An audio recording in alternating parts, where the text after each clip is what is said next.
dealing with bullies in the workplace also coming up.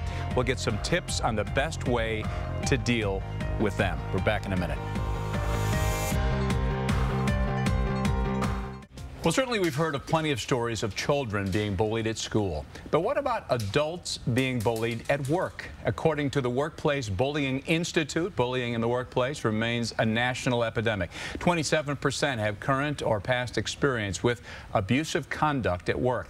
Joining us to talk more about this problem is Dr. Erin Leonard, behavioral specialist and author of Emotional Terrors, Breaking the Chains of a Toxic Relationship. And Doctor, it's good to have you with us. When we say bullying in the workplace, what are examples of that? Well, it's not just someone who has poor social skills or who is crabby. Basically, it's someone who has targeted one person with an agenda, and that agenda usually includes dismantling this person's reputation and dismantling their self-esteem or professional identity. Got it. How prevalent do you find that to be today? Today, well, the statistics show that over 70% of people in the workforce have witnessed and observed workplace bullying. So is there a difference between being a workplace bully and just being sort of a jerk?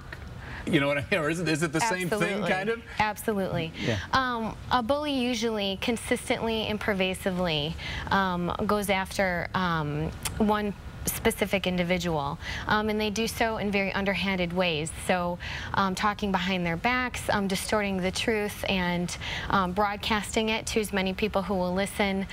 Sometimes they will exclude this person from important emails or projects.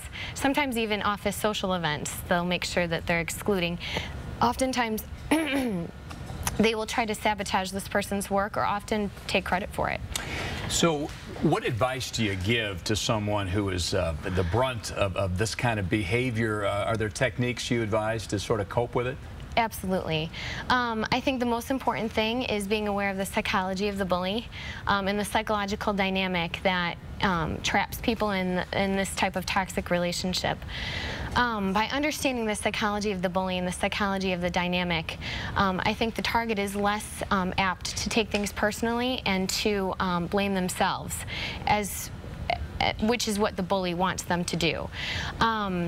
So by educating themselves on the psychology, they're more aware that these issues really stem from the bully, and the insecurities originate in the bully, but the bully's attempts to exploit them in the target. That's really the goal of the bully. So if the target can become aware of this, they are more likely to be professional, non-emotional, assertive, and confident in their response, which then incenses the bully, because their goal is to evoke and provoke, to elicit an emotional response, which then they can point to the target and say, look, you're unstable, you're crazy, you're unprofessional, those sorts of things, to prove their point. So when the target is able to seem unaffected, it incenses the bully, so they up the ante. And when they up the ante continually, the target has the opportunity then to document these interactions and then create kind of a list and bring them to HR. Now that sounds like maybe a kind of a dangerous game if the ante is you know, risen to a certain level, right? I mean, it can get a little rough, right? Very uncomfortable. Yeah. Very uncomfortable. Right. And the important part is that oftentimes if the target does maintain their composure and professionalism in the face of some pretty serious and malicious personal attacks, the bully might give in. The bully might say, this isn't going to work. Yeah. And they might... I picked the wrong guy to pick on, I picked the wrong guy. Yeah. But if not, it's really important that, that the bully is kind of caught red-handed. Otherwise, what happens is a sort of he said, she said dialogue, which does not end well for the target, because the bully's already done quite a bit of work behind the scenes discrediting the target.